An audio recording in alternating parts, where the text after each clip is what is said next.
Hi everyone. Today's video is a 25 subscriber special, so hey, pretty chuffed about that. Thank you to every single one of you. I know it's not a huge amount, but to me it means a huge amount. So thank you. Yeah, thank you. So today's video is going to be about a little video on hearing voices, some misconceptions, some ways to help yourself, how it started for me, how it affects me personally, because that's all I can talk about. I don't know how it affects other people, just my own experiences. I'm going to also finish on some positives to hearing voices, so stick around if you want to figure out why it's not all bad. So I'm going to start off by talking about how it started for me. So I was around 13, 14. I think I was 14. I just got depressed. I'd started self-harming. Things were going downhill. And I started using solvents. And I won't go into how. No one needs to know that. But that was happening every day with anything I could get my hands on. I remember one day in particular, I was at school, and my breathing was so ragged to the point where I had to get up a flight of stairs, and I thought, I can't do it. I can't do it. Like it was like if I was breathing normally, this is normal. It was like this. It was really uncomfortable. But anyway, that's just don't do drugs, kids. And so I'm in my room. It's a Tuesday night. I know it's a Tuesday because my parents were at sport. Well, my dad and my stepmom, they always went and did sport on a Tuesday night at a local school. And I'd done some solvents, and my door was shut, and I heard my dad talking to me. So I thought, we must have got back home early. And stupidly, I think because I was high, it just didn't occur to me. But I stood talking to the door, and if the door's here and I'm here, I'm just staring and talking to a door, and I can hear my dad replying. And in my head, it was on the other side. Why I didn't just open the door, I don't know. But I'm having this conversation with my dad. It seems perfectly normal. And then I open the door, and I can't see him. And I'm like, what? So I checked the flat. I thought, he must have been behind my door. My head's not screwed on at that point. I was high in solvents, what do you expect? So I checked behind the doors. I check everywhere. No one in the flat. No one in the flat. The doors look like it was when they left, and I'm starting to panic. And I wasn't worried that there was someone, like a burglar in, because I knew it was my dad. I knew I'd heard my dad. He spoke like my dad. His mannerisms were the same in his voice. So I didn't really know what was going on. And then after I kind of just really thought my dad's not in the flat, and I start to panic, I suddenly start hearing more voices. And one of them says, we're watching you. One of them says, we're always going to be here. You'll never get rid of us. And to be honest, I don't remember much about what else they said that night. I just remember being terrified. And they stopped after a while. I managed to go to sleep. I woke up, quiet. I'm thinking, great, everything's fine. It was just a one-off thing when I was high. Get to school, my stress levels go up a bit, and suddenly they're back. They're screaming at me that they're going to kill me, that I need to kill other people. Because if I don't, they're going to hurt my father, they're going to hurt my family, they're going to hurt my friends. I need to do X, Y, and Z to stop this happening. And at the beginning, I didn't know how much power they had. And to be honest, I still don't, 12 years down the line of what they can affect in this world. That's another story, but it confuses me, and it really did back then.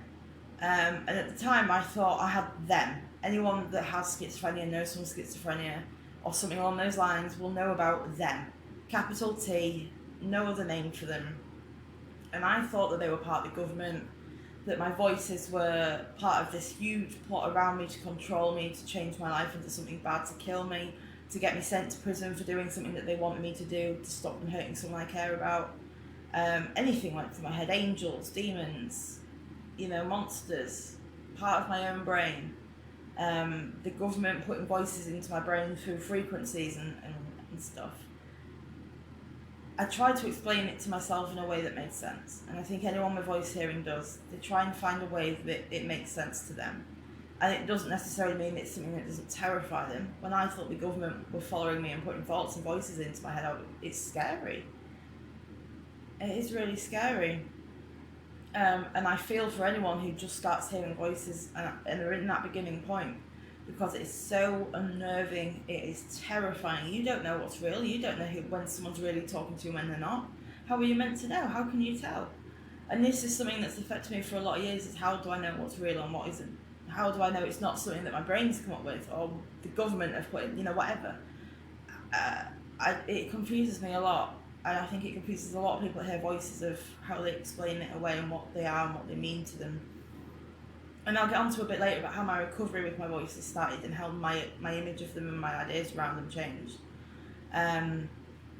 But basically, so I started hearing voices through solvents. I think I had a propensity to hear them anyway. I think with my history and the things that I went through as a child, that I would have probably started hearing them at some point anyway, but the solvents were like the trigger that caused it. And so I had to sit in school lessons. I'm a 14-year-old kid sitting in school hearing voices screaming at me to kill myself. It was hard. Like, it's hard now, never mind then. And I had to learn how to hide it. You can't tell 14-year-old kids at school that you're hearing voices, you're self-harming, you're depressed. You get bullied. Or at least the people in my year would have bullied me. I like to think my friends would have been maybe okay about it, but people would have just been merciless. And this isn't me saying don't talk about it, by the way. This is me saying talk about it to the right people. Don't announce it to everyone. You want to keep it private because it is a private thing. You want to keep it with people that you know you can trust. There's a lot of misconceptions around hearing voices, that you'll be aggressive, you'll be violent, that you're insane, all this kind of stuff. And I'm going to get onto that a bit later about what you can do to help yourself or how other people can help you. So just bear with me, please. And we'll get there, hopefully. So, yeah, sat in school hearing voices, and you just learn how to hide it. You know, I'd hear banging, I'd hear knocking, I'd hear huge explosions. But I'd have to check the reactions of everyone around me first before I reacted myself. Because if everyone jumped, I knew, right, that was real. If I hear an explosion and everyone else is calmly writing on the bits of paper, then I'm like, well, that clearly was just my own brain. So one way of reality checking is to see the reactions of the people around you. That's always a good way of doing it. If something makes you jump that you hear, see if anyone else jumps. If you hear something crude or vulgar, see if anyone else looks upset. Especially if you're worried that people can read your thoughts. What I recommend to people and what I do myself is, if I feel like people know what's in my thoughts, I start thinking something either very complimentary about them, or I start thinking something very derogatory, and I look at them for a reaction. And if I don't see one, then I know they're obviously not listening to my thoughts, because if they had, they would have reacted in one of the other ways. So I'm going to talk about how it affects me and how it affects other people in life. So personally for me, like, I can't trust things. If I hear something, I see something, I'm not always able to trust it's really there. And that's very hard, not being able to trust your own reality and not being able to trust your own perception of the world. And it causes doubt over everything. And that is something that I haven't learned to cope with yet, actually, I'm going to be honest. Other things are, like, at night I'll hear people breaking into my flat, and the first few times, like, I get my baseball bat, I go to the door, bricking myself, no one there, but I can still hear, like, banging on my door, like someone's braying on it. And so that's when I realised, oh, it's just my head. But, you know, waking up at 4 a.m. to banging noises, you go to your door expecting to have to, you know, fight for your life or fight for your protection, and there's no one there, you know, you're just on your target. It's scary. It's scary. I use my dog as a kind of reality check as well. If there's banging and she's not reacting, then I know that it's in me. It's not a real thing. If someone bangs on my door, she normally barks a little bit. So it's a good way of checking that. See, again, check the reactions of people around you or things around you. And so other things that I get affected by my voice hearing is lack of concentration. I get distracted. I can be halfway through a sentence, they'll say something and I forget what I was talking about because I've just gone off on a tangent on what they've said, or I'm reacting to what they've said. Yeah, hearing voices is hard, and I really feel for every single person that does. Yeah.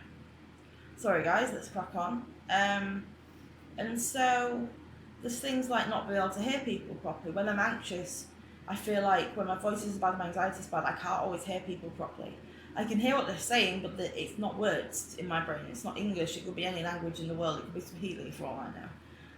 And that kind of frustrates people and me, because I'm constantly saying, what was that? Sorry, can you repeat that, please? Sorry, I didn't know what you said.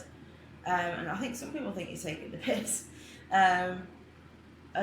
It's little things like that in your life. Like, I put one earphone in, not two. If I put two in, my voice has not become louder, but I'm more aware of them because it's the music in my voice. If I have one earphone in, I have the music, my voice is in background noise. And although more noise can be overwhelming sometimes, it kind of drowns out the voices a little bit because there's more to listen to externally. But one thing that really, really helped my recovery is voice profiling and dialoguing. And that was the whole reason I wanted to make this video, was to talk about this a little bit actually. It was the idea for making this video. So, a little bit of info on it. So, voice profiling is where you write about your voices in terms of, like, say they were a person and you're describing them. So, you know, their sex, their name, their age, common things they like to do, common things they like to say, the way that they react, their common emotions, things that they may represent, things that they talk about the most often. And you can build up an idea of this. You can almost make it like a character in a story if it's easier for you. To think, I'm just going to fill out this character kind of profile. Yeah, it's so you start with, say, okay, so for example, my voice Hope, she's female, she's around the age of 7 or 8, she's young, and not very good with kids' ages, so that could be wrong, but she's never told me an exact age, but judging by what I know, I would say 7 or 8.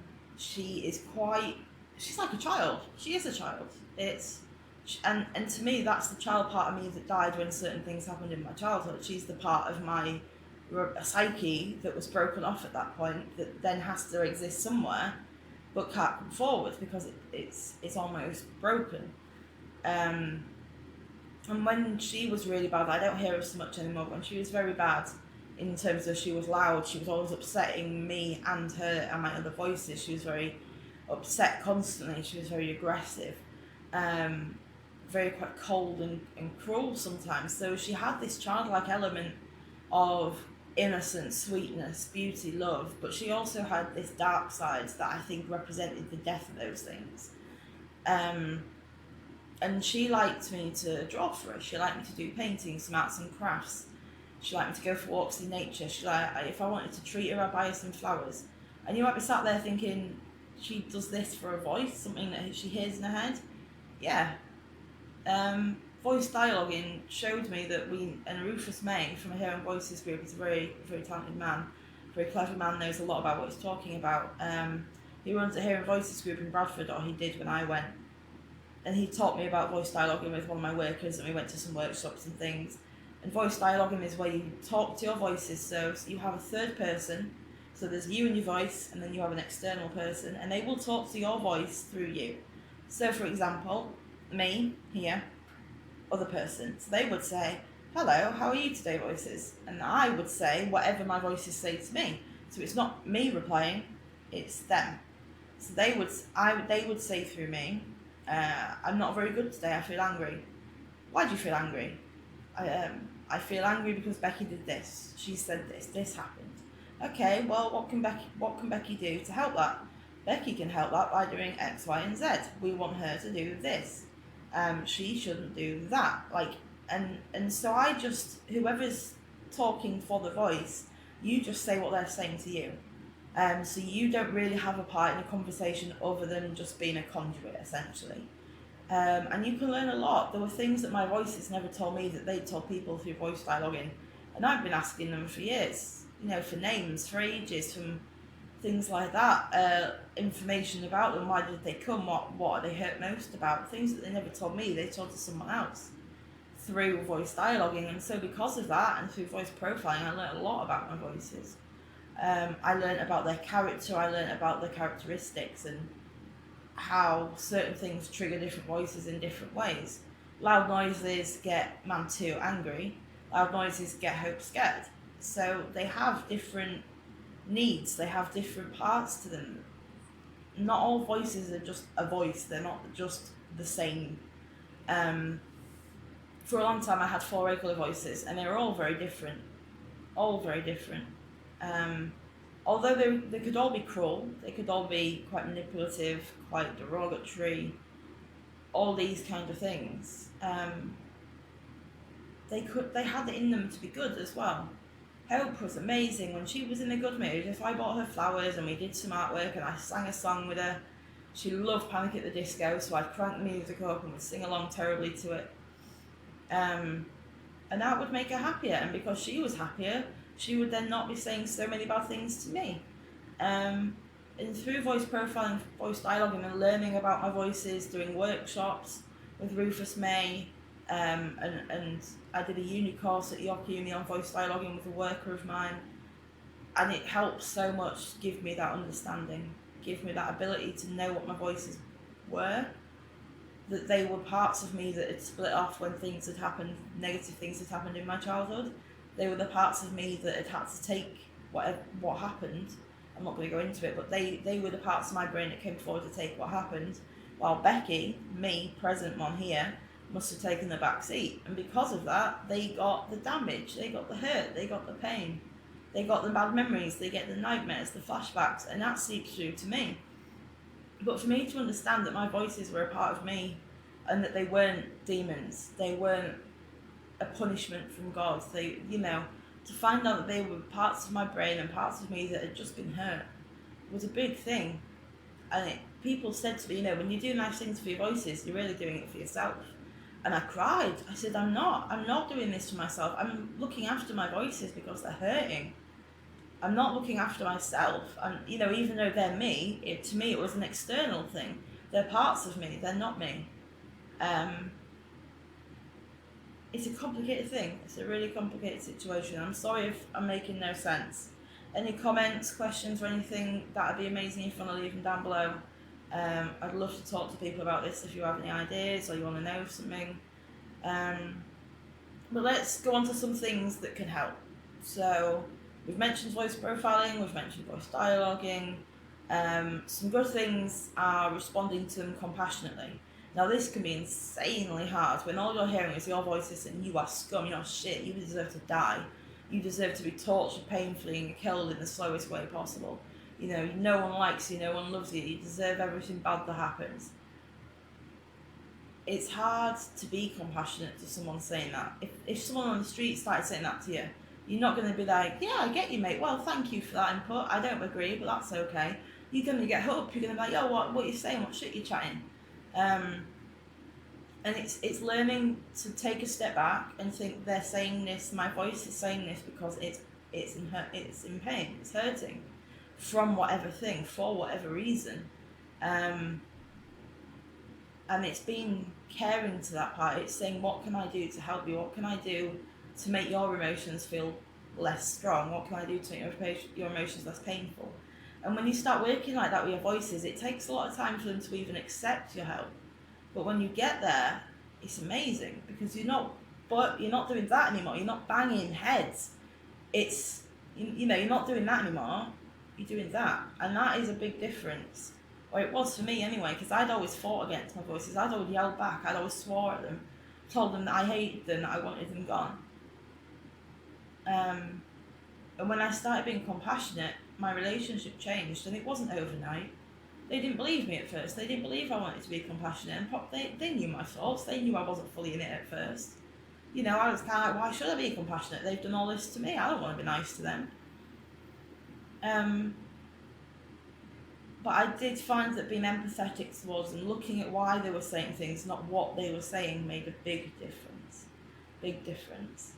Another thing that helps is music. And like I mentioned, maybe an earphone in or headphones. If you get a bit overwhelmed by noise around you, 2 earphones is better. 1 earphone is better if you want to be a bit more distracted, but you need to be able to chat to people. Say you're in town and you're in the shop, you need 1 earphone out so you can still interact with people. Things like that. Good things are distraction, anything you enjoy that keeps you busy and keeps your mind off it. Swimming's a good one. A lot of people I know that hear voices like swimming. I don't know why, but it just seems to be something. Personally, I like walking in nature. I find that the green and the colours, nature, and just the quietness around me, other than them, really does relax me and relax them. And that's something I wanted to point out as well, is that you can have an emotion that is very different to your voices. Your voices can feel one way about something and you can feel completely the other. And that's a common misconception, that your voices say what you are really feeling. And it's not. They don't represent your views. They might represent a fear in you about that view. They might represent an issue around that. But you can have different opinions to your voices. You can feel different things to your voices than they do. So another thing, acknowledge the needs, like I mentioned earlier, kind of with the things like voice dialoguing, being compassionate, buying them things, doing things they enjoy, not just things you enjoy, things they enjoy. So like I say, for Hope, it was painting and drawing. She loved doing sunsets. I don't know why, which is good because it's nice and easy. It's the only thing I could really do. Um, it's finding what they want to do as long as it's safe, and doing it for them, and they should enjoy it. And I think if you add that with compassion, and you add that with non-violent conversation and non-violent communication, you should get a long way with them. Another thing that helps is talking to someone openly about your voices, not hiding things. It's hard, and when I first started doing voice dialogue and then having to say what they were really saying to people, because I used to kind of tone it down a bit. I'd say what they'd said, but without the swear words, without the insults, and to have to be honest with someone like they're calling you an effing beeping thing. They're telling you to go and kill yourself and drive in a car accident. You worry that people can get upset. But people that are doing voice dialoguing, if they've had the training, they will understand that's not your thoughts, that's not your opinion, that's not your wants. That is your voice's wants. That's because they're hurting, they're in pain, they might be angry. And so it's talking to someone openly, but it's got to be someone you trust. And it has to be someone that will not judge you, that won't talk about you to other people negatively. They won't say, you won't believe what so-and-so said. Hearing voices is a very private thing, I find, personally anyway, for sharing. And so just be careful who you pick. But get a GP, a doctor, a psychiatrist, a psychologist, a CPN, a social worker, a teacher. There is always someone you can speak to, always. It's just finding that person. Another thing is to write down your conversations, and it's sometimes hard to keep up. I do struggle to keep up when I'm writing it. You can kind of do it with like a dictation thing. Yeah, I think you get headsets where you dictate into it, and that'll obviously bring it up on you as text for you. And that can help you understand patterns in your relationships with them, patterns in their words, their behaviours, their actions. And that can be really helpful to learn more about them and the things that they do, the things that they want, the things that they need. And it's a whole new way of looking at it, because I know when I first started doing voices, it was all about how I felt. They were the enemy, they were the invading enemy in my brain, and I was the home country. And I felt like, I'm not going to help you, I shouldn't be helping you, you should be leaving me alone, you came to me. And it is hard to get rid of that anger. Another thing that can help is expression, self-expression. So whether it's art, music, drawing, painting, dancing, anything, horse riding, something that is maybe physical, that gets some energy out of you, or something that helps you and express an emotion. Some people just like to have a bath once a week and have a good cry with a glass of wine. I know people that do that. They say once a week, I get in my bath on a Sunday night, get me bubbly, get me a bottle of wine, and I just have a good sob. And they say it helps them, it clears them out for the week. And then on Monday, they're like, yep, let's crack on. So we're all different. Another thing is prayer, meditation, prayer or meditation, prayers helped me a lot with my voices, and I had an amazing experience that I might share in another video through prayer and my voices. You have just got to be careful. It will make you more aware of them because you're focusing on your inner world more than the outer world, especially with meditation and things like mindfulness. It can be overwhelming at the beginning, so do little bits at a time, even if it's like 30 seconds, stop. When it gets too much, then 30 seconds again, stop, and gradually build it up. And so I'm going to go on to some misconceptions, and then I'm going to go on to treatment, recovery, and positives. So we're going to end on a nice note. I thought it's probably a good idea. So some misconceptions. Obviously, the big one is someone hears voices that they're violent. Yes, can be true, but people who don't hear voices are more likely to be violent. If you look at crime statistics, it's something stupid like 4% of all crime is done by someone with a mental health issue. Violent crime, sorry. So that's 96% of people, more than 4% of people that do hear voices. Like, that's mad. That's like saying people who don't hear voices are violent and people who do hear voices aren't. Like, it's madness. Like, what? And yeah, of course you can get people that hear voices that are violent. Of course you can, but you can get people that are violent in any walk of life. You get doctors that are violent, you get teachers that are violent. It doesn't matter what mental health issue you've got or not. Everyone's got a capacity to be that thing. Another misconception is if you hear voices, you'll never get better. Utterable. I always believed that. I thought I was stuck with them for life. And maybe I will be, but I don't always see it as stuck with them now. Like, it's more, we're working together. There is hope. There is always hope for recovery. You just gotta want it and put the effort in. And it's getting the right help as well. That's the problem, is finding the right help. Sometimes, you don't always get the right things offered, and it's not always your own fault that you're not getting the help that you need. But just push, and I can highly recommend Hearing Voices groups. The one in Bradford, led by Ruth. Sorry everyone, my phone died. I'm going to leave this as part 1, and I'm going to do a part 2 later on when my phone has some more charge. Thank you for watching. If you've watched this far, a like and subscribe would be amazing. Notifications on so you get to see if we're doing more videos. Thank you very much for watching. Take care. Bye.